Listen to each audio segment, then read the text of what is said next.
여러분들은 경찰에 체포당한 그런 경험이 있습니까?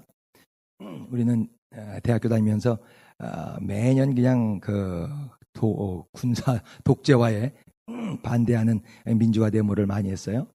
친구 중에서도 그렇고 많은 학생들이 경찰에 죄 없이 체포됐고, 우리 친구 중에서도 감금당한 사람들도 많고, 그 중에 잡혀 죽은 사람들도 있죠. 체포당하면 찝찝하죠, 그죠? 경찰 도로 위반, 교통 위반으로 잡히기만 해도 찝찝하지 않습니까? 바울을 시기하는 그런 유대인들에게 체포당해서 가이사랴에 감금되었습니다.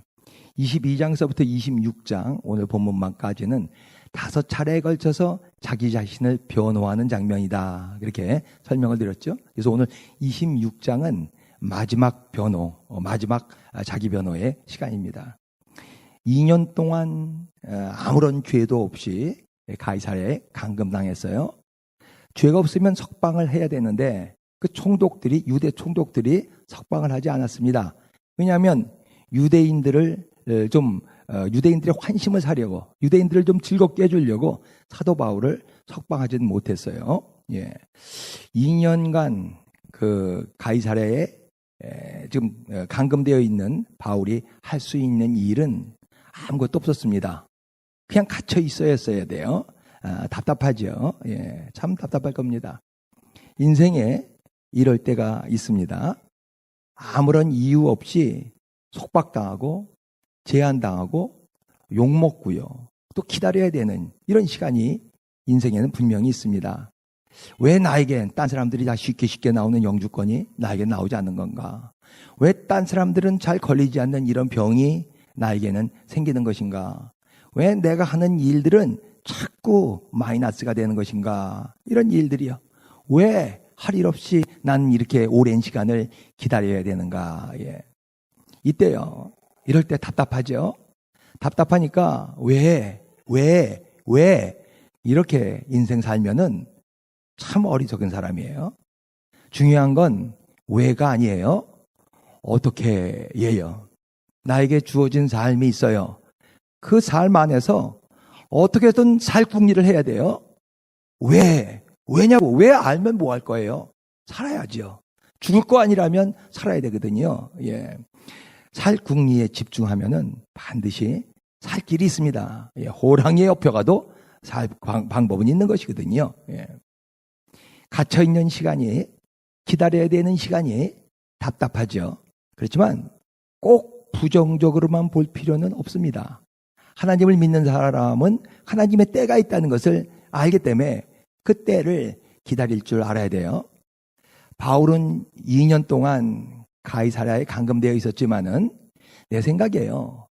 이 시간은 바울에게 참 귀한 휴식 시간이다 라고 생각이 들어요. 하나님이 주신 방학이에요. 베이케이션, 2년 방학. 사도 바울의 성격이에요. 이 사람이 쉬는 사람이 아니잖아요. 계속 일만 들어서 일하고 돌아다니고 전도하고 설교하고 얻어맞아도 또 일어나서 또 전도하고 이러는 성격에 언제 쉬겠어요? 언제 쉬어봤겠어요? 하나님이 감옥도 아니에요. 헤롯 궁이에요. 가이사랴에 있는 헤롯 궁전에다가 2년 동안 넣어두신 것은 하나님이 바울에게 주신 2년 안식년이 아닌가, 이런 생각이 들어요. 이 시간 동안에 사도 바울은 아마 깊이 기도했을 거예요. 지난 주일날 우리가 배운 23장 11절 말씀, 예수님께서 밤에 나타나셔가지고 내가 예루살렘에서 나를 증거한 것처럼 로마에서도 나를 증거하여 하리라 라는 이 말씀을 깊이 묵상하면서 아마 그때 어떻게 될 것인가를 생각하고 계획하지 않았을까 생각이 들어요. 하나님이 주신 시간은요, 여러분, 어떤 시간이라도 다 귀한 시간이에요. 어떤 시간이라도 다 필요한 시간이에요. 어떤 시간도 다 유익한 시간인 것을 믿으시기 바랍니다. 오늘은 사도 바울의 5번째 변호, 마지막 변론에 대해서 공부를 하고, 아마 다음 주면은 28장 마지막 사도행전을 공부하는 것 같아서 좀 아쉽기도 하네요. 보니까 사도행전 말씀 참 귀한 말씀들이 많은데 조금 더 야금야금 먹었으면 좋겠다, 이런 생각이 좀 들기도 합니다. 자, 1절부터 3절까지 말씀 다시 한번 읽어보십시다. 예, 중간에, 집사님 중간 거 쭉 건너뛰었어요. 네. 시작. 아그리빠가 바울에게 이르되 너를 위하여 말하기를 내게 허락하노라 하니 이에 바울이 손을 들어 번명하되 아그리빠 왕이여 유대인이 고발하는 모든 일을 오늘 당신 앞에서 변명하게 된 것을 다행히 여기나이다. 특히 당신이 유대인의 모든 풍속과 문제를 아심이나이다. 그러므로 내 말을 너그러이 들으시기를 바라나이다. 마지막에는 아그리빠 왕이에요. 왕 앞에서 지금 자기 변호를 하게 됐는데요. 이 사람은 12장에 나오는 헤롯 있죠. 헤롯 아그리빠가 있는데 그 사람의 아들입니다. 마태복음 1장에 나오는 대헤롯, 예수님 탄생 때 예수님을 죽이려고 그랬던 동방박사를 만났던 헤롯 대왕, 그 헤롯 왕의 증손자예요. 이 사람들은 일제시대로 말하면은 친일파들입니다. 로마 정부에게 얼마나 잘한 그런 가족들인지 이완용 뭐 이런 사람들 같은 사람들이에요. 그래서 로마 정부에서요 이 헤롯 가문들을 아주 참 잘 돌봐줬어요. 이 아그리빠는 어려서부터 로마에 유학해서 로마에서 교육을 받은 사람이에요. 네로 황제 시대거든요. 이때가요. 네로 황제가 54년에 황제가 됐으니까요. 네로 황제가 이 아그리빠에게 갈릴리 이 북부 지방을 왕으로 삼았어요. 그 북부 지방 분봉왕이라 그러죠. 테트리아크라고 말합니다. 그래서 로마 고위층에 있는 사람들은 그 당시에 이 아그리빠 왕이요 유대 문제가 이게 굉장히 골치 아픈 문제예요. 다른 지역보다도요. 왜냐하면 너무나 반란을 많이 일으키는 사람들이기 때문에 유대 문제가 골치 아픈데 이 아그리빠 왕이 유대 문제를 해결하는 권위자로 그렇게 인정을 했어요. 그 당시에요. 왜냐하면 이 아그리빠 왕은 로마법도 잘 알고 또 유대 관습도 잘 알고 있기 때문에 그렇습니다. 그래서 지금 3절에 보니까 사도 바울이 그 말을 하죠. 당신은 유대 관습도 잘 알고 로마법도 잘 알고 있기 때문에. 그래서 사도 바울은 여기에서 이 5번째 청문회에서는요, 편안한 마음으로 얘기를 합니다. 청문회예요. 이거는 법정 재판이 아니라 이거는 그냥 청문회 형식이에요. 그래서 유대인들 고소자가, 그러니까 원고죠? 원고가 지금 하나도 없는 형편입니다. 그래서 편안한 마음으로 지금 바울은 자신의 어릴 적 얘기부터 지금 하고 있어요. 나는 바리새파, 엄한 파에서 내가 태어났습니다. 거기서부터 얘기를 하죠. 예, 그렇기 때문에, 지금 이 예수라는 이 단체를 보고서, 이 나쁜 사람들이구나. 이 단체는, 이단이구나. 라고 생각해서 나는 큰 박해자가 됐습니다. 사람을 죽일 때도 거기에서, 사람들을 죽이라고 투표까지 한 사람입니다. 라고 얘기하죠. 그 박해자에서 나는 예수를 증거하는 증거자로 바뀌었습니다. 사역자로 바뀌게 됐습니다. 완전히 180도 바뀐 사람입니다. 라고 얘기하는 거예요. 어떻게 바뀌게 됐냐? 그 얘기를 하죠, 지금이요. 13절, 14절이요. 예, 시작.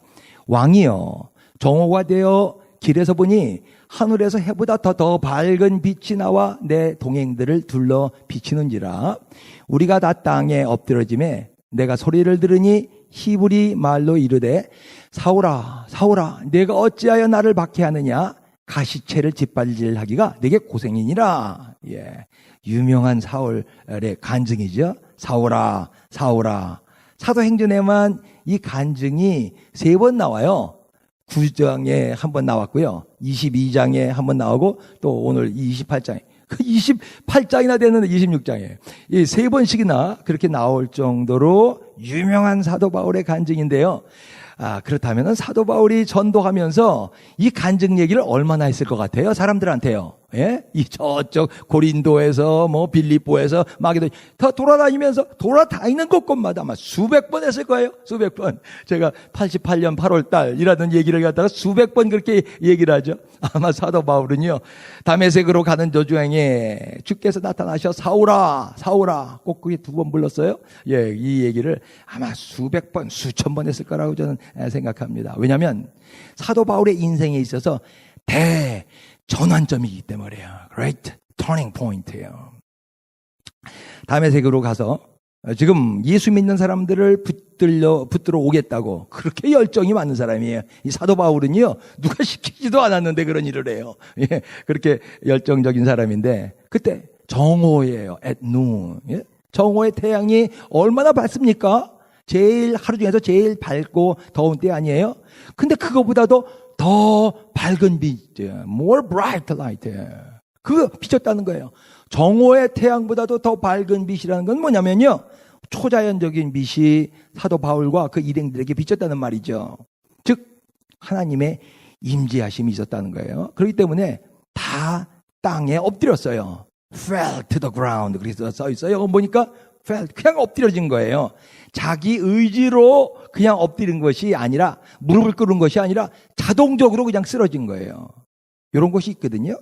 예, 이것을 현대에 뭐라고 지금 학자들은 얘기하냐면 slain in the spirit이라는 용어로 다 써요. 예, 성령 안에서 죽었다, 뭐 이런 뜻이에요. 성령 안에서 넘어졌다. slain in the spirit이요.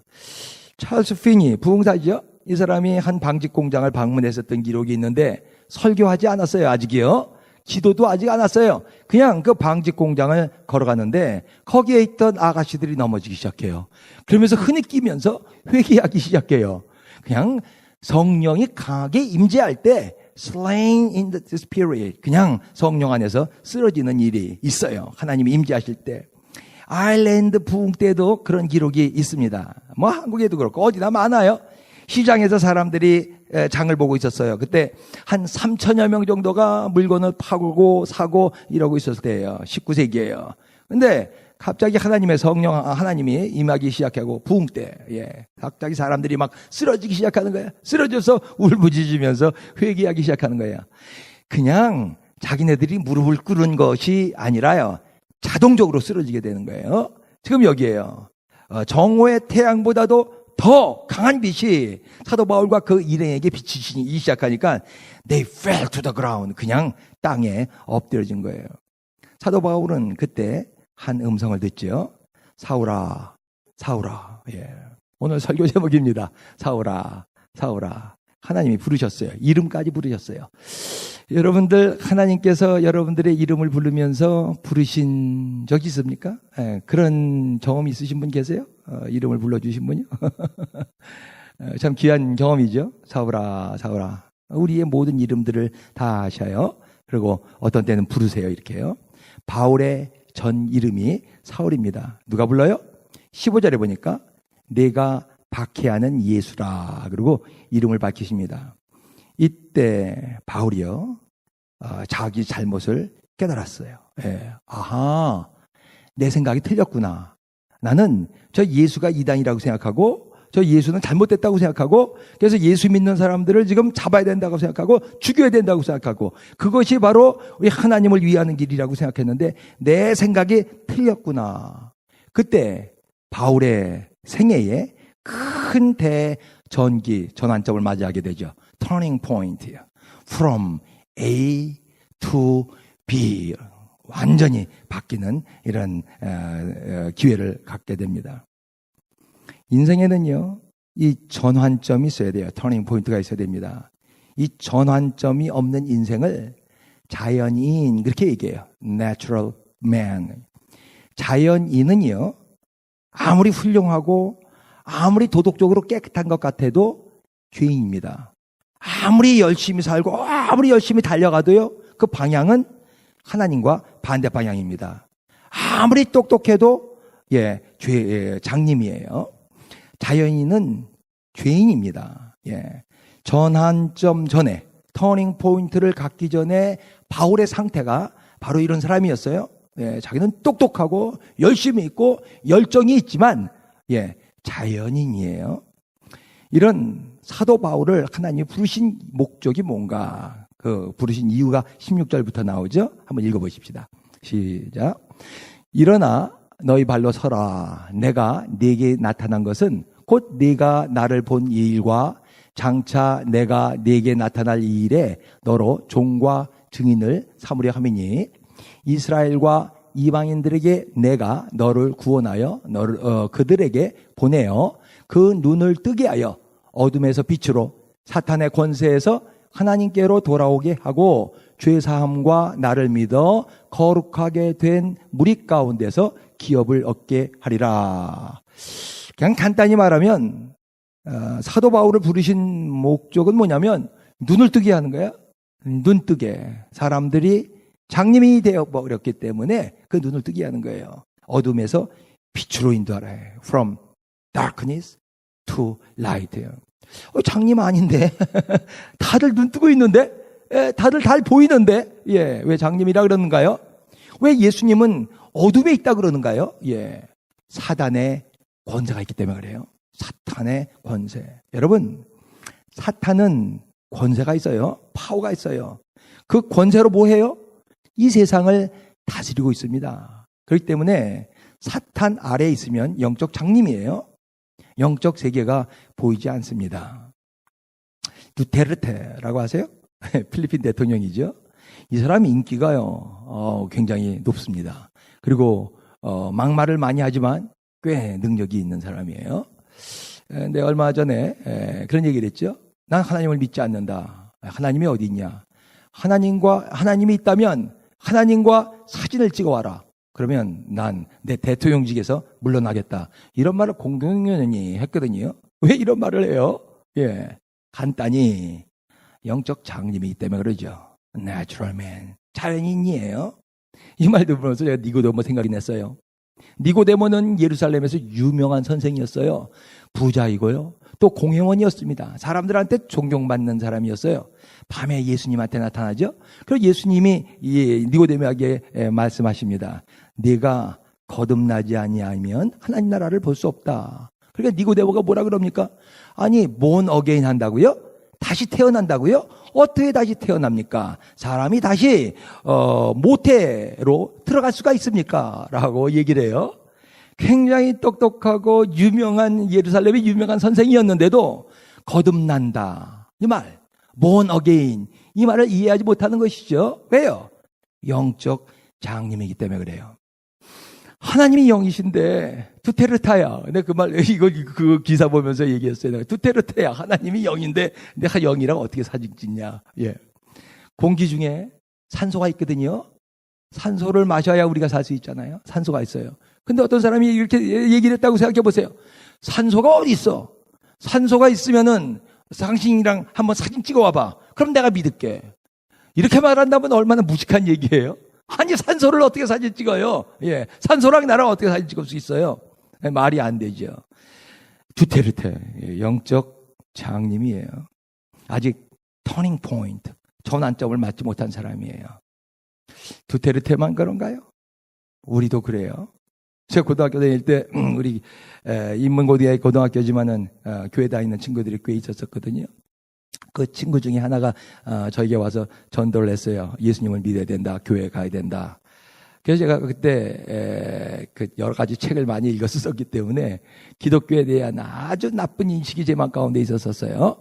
버트란트 러셀의 나는 왜 그리스도인이 아닌가를 열심히 읽었기 때문에요. 그래서 제가 그래서 기독교 인류 문명에게 얼마나 나쁜 짓을 많이 한 게 기독교인 줄 알아? 너 알잖아. 갈릴레이가 지동소를 주장했잖아. 지구가 태양 둘레를 돈다. 이 진리를 발견했는데 어떻게 됐어? 결국 종교 재판 받았잖아. 그 진리를 무시하라고, 철회하라고 그런 압력을 받았잖아. 그런 기독교를 나보고 믿으라 그러니? 기독교는 안 돼라고 제가 그때 그랬어요. 왜 그래요? 왜 하나님을 모르고 왜 예수님을 못 만나요? 아직 영적 장님이었기 때문에 그러죠. 아직 인생의 전환점, 터닝 포인트를 갖지 못했었기 때문에 그렇습니다. 우리 인생에 이 전환점이 필요해요. 어떻게 이런 전환점을 가질 수가 있는가? 예수님을 만나야 됩니다. 깊이 만나야 돼요. 이때 인생이 변하고 우리의 영적 눈이 떠집니다. 제 주위에 많은 여자들이 있었어요. 일생 동안 뭐 안 믿으실지 모르겠지만 많은 여자들이 제 주위에 많았습니다. 한 세 가지 종류의 여자들이 있었던 것 같아요. 첫째는 제가 그 자매님들 이름을 알아요. 그러고 만나면 Hi, 어떻게 지내니? How are you? 요즘 어때? 이렇게 인사하면서 지내요. 그뿐이에요. 그리고 더 이상 발전도 없어요. 지금 어떻게 사는지도 잘 모르고요.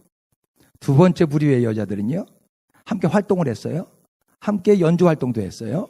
그리고 함께 식사도 하고, 어떤 때 극장 가기도 하고, 어떤 때 10년 이상 만난 자매님도 있어요. 예, 그뿐이에요. 더 이상 어떤 발전이 없습니다. 세 번째, 한 여자를 만났어요. 깊이 만났어요. 진지하게 만났어요. 그리고 만난 지 8개월 만에 결혼했거든요. 애를 넷이나 낳았어요. 아직도 만나요. 매일 만나요. 매일이요. 예. 예, 하나님과 만남이 이렇거든요. 우리가 하나님과 만나길 원하는 수준은 어느 정도 것 같아요? 첫 번째, 하나님 안녕하세요? 예, 됐어요. 예. 잘 계시겠죠? 됐어요. 예. 아니면 한 두 번째 정도. 나 교회에 갔다 왔어요. 오늘 썬데이이기 때문에 주일 예배 드리고 헌금도 내고 왔어요. 예. 뭐 이 정도. 하나님이 원하시는 부류는 어떤 부류일까? 하나님이 원하시는 관계의 수준은 세 번째죠. 더 깊이 만나길 원해요. 진지하게 만나길 원합니다. 요한계시록 맨 마지막에 나오는 21장 말씀 한번 읽어보십시다. 2절서부터 3절까지요. 시작. 또 내가 보매 거룩한 성 새 예루살렘이 하나님께로부터 하늘에서 내려오니 그 준비한 것이 신부가 남편을 위하여 단장한 것 같더라. 내가 들으니 보좌에서 큰 음성이 나서 이르되 보라 하나님의 장막이 사람들과 함께 있음에 하나님이 그들과 함께 계시리니 그들은 하나님의 백성이 되고 하나님은 친히 그들과 함께 계셔서 하나님의 새 예루살렘이 내려오거든요. 이거는 사람이 만든 게 아니에요. 건축가가 만든 것이 아니라 하나님이 스스로 만든 그 예루살렘이에요. 거기서요. 하나님이 하나님의 백성과 함께라는 말이 지금 몇 번이나 나옵니까? 함께 거하는데 그 관계의 수준은 뭐냐면 신랑과 신부와 같은 수준이라는 거예요. 신랑과 신부 깊이 만난다는 것이죠. 진지하게 만난다는 것이에요.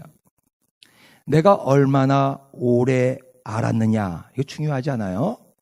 더 중요한 건 뭐예요? 내가 얼마나 진지하게 알았는가가 중요해요. 내가 얼마나 신앙생활을 했는가 이거 중요하지 않아요? 내가 얼마나 진지하게 하나님을 만났는가 이것이 중요합니다. 많은 신자들이요. 더군다나 주일 예배 지키고 주일 예배까지 오면 하나님을 만난 경험이 있죠. 어떤 방식으로든지 하나님을 만난 경험이 있습니다. 그렇지만 더 깊이 만나려고 하지를 않아요. 그렇기 때문에 믿는 자가 갖고 있는 그런 믿는 자로서의 기쁨이 많지 않아요. 세상에 어떤 문제가 생기면 그 문제 앞에서 금방 두려워하게 됩니다. 야곱이요. 이삭의 아들, 쌍둥이 아들 야곱. 얘기 잘하지 않습니까? 이 사람은 어려서부터 신자예요. 아버지 이삭, 기도하는 사람이거든요. 리브가 기도하는 엄마거든요. 이 사이에서 태어났으니까 날 때부터 하나님을 알았어요. 형을 속이고 도망가죠. 도망가다가 베델에서 개인적으로 하나님을 사닥다리에서 왔다 갔다 하는 천사들을 본 영적 체험까지 한 사람이에요. 하란에서 20년 동안 고생하면서 큰 돈을 벌었습니다. 하나님이 그때 다시 돌아오라 그러죠. 지금 네 아내를 거느리고 12아들이나 있는 이 대거부 야곱에게 하나님이 이제 다시 내 고향으로 돌아오라. 그래서 다 이끌고 고향으로 돌아가지 않습니까? 근데 마음에 점점 불안해지는 거예요. 왜냐하면 20년 전에 자기가 속인 그 형 에셀을 만날 생각하니까 형은 싸움을 잘하는 사람이에요. 형은 무사거든요. 뭐 형이 나와서 한 번에 너 이 나쁜 놈아 라고 너 옛날 죄를 아느냐 라고 나오면 자기가 할 수 있는 일이 없다는 것이죠. 마음 가운데 두려움이 있는 거예요. 고향에 들어갔는데 20년 전의 일이 자꾸 생각나는 거예요. 야복강가에서 자기가 가진 모든 것들을 다 보내놓죠. 그리고 홀로 밤에 씨름을 합니다. 한 천사와 씨름을 하죠. 기도를 하는 거죠. 밤새도록 자꾸서 기도를 해요. 새벽녘에 되니까 이 천사가 나를 보내줘. 내가 나가야 돼 이제 라고 얘기하니까 야곱이 뭐라고 말합니까? 나를 축복하지 않으면 가게 하지 아니하겠나이다. 꼭 붙잡고 그냥 있는 거예요. 꼭 붙잡고. 불퇴전의 기도라 그러죠. 뒤로 물러서지 않아요. 나를 축복할 때까지 내가 죽든 살든 내가 당신 붙잡고 있겠습니다. 라는 것이죠. 이때 천사가 뭐라 그럽니까? 내 이름이 무엇이냐? 야곱입니다. 이제부터는 야곱이라 그러지 말고 이스라엘이라 그러라. 내가 하나님과 겨루어 이겼음이라. 그렇게 얘기를 하죠. 예, 큰 이름을 받은 거예요. 큰 축복을 받은 거예요. 이때 모든 문제들이요, 마음 가운데 있는 모든 근심들이요, 다 사라지게 되는 것이죠. 신자는요, 계속 하나님을 만나야 돼요. 더 깊이, 더 진지하게 만나야 돼요. 그때 세상에 있는 근심, 세상에서 있는 모든 걱정에서 자유로울 수가 있습니다. 큰 기쁨이 있는 것이죠. 존이라는 사람이 하나님을 만났어요. 미국 사람, 텍사스에 있는 사람이에요. 이 사람이 그리고 신학교 가서 목사가 됐습니다. 근데 목사가 잘 되지도 않아요. 그리고 결혼했는데 가정 불화가 아주 끊이질 않습니다. 결국 이 목사님이 자기 와이프와 이혼을 했거든요. 아니, 목사가 이혼하면은 그 다음에는 뭐 거의 목회 생명은 끝난다고 봐야죠. 너무 답답한 거예요. 어느 날 그냥 성경을 계속 읽으면서 자기가 하나님을 깊이 만난 경험이 없구나, 너무 얕게 만나고 있구나 라는 생각이 있어서 진지하게 기도를 하기 시작합니다. 어느 날 기도하는데 정말 하나님이 임재하셨어요. 그리고 온 몸이 다 불이 되는 그런 체험을 합니다. 아주 큰 기쁨이 마음 가운데 생기기 시작했어요. 아주 큰 능력이 그 몸 가운데서 생기기 시작했어요. 이 존이라는 사람이 다시 결혼을 하죠. 그리고 다시 교회를 세워서 목회를 하게 됐는데 아주 큰 교회가 됐어요. 존 오스틴 목사님인데, 조엘 오스틴 목사의 아버지입니다. 미국에서 제일 큰 레이크우드 교회 조엘 오스틴 목사의 아버지 얘기예요. 예. 신자는 한 번 하나님 만난 것 갖고 되지 않습니다. 더 진지하게 깊이 만날 때 모든 이 세상의 두려움으로부터 자유로울 수가 있습니다. 개인적으로 하나님의 만나는 것을 개인적 부흥이라고 얘기해요. 단체적으로 하나님을 만날 수도 있어요. 이 교회에서 함께 기도하다가 하나님을 체험할 수 있어요. 단체적인 부흥입니다. 여기서 한 걸음 더 나가야 돼요. 사회적인 만남이 있어요. 전체 사회가 하나님을 만날 때 그때 전체 사회가 큰 부흥이 일어납니다. 우리 포도나무 교회에서 지금 자꾸 매일매일 기도하는 것, 첫 번째 기도 제목이 이거예요. 부흥. 우리 교회뿐만 아니라 이 교회에서 부흥이 흘러가도록이요.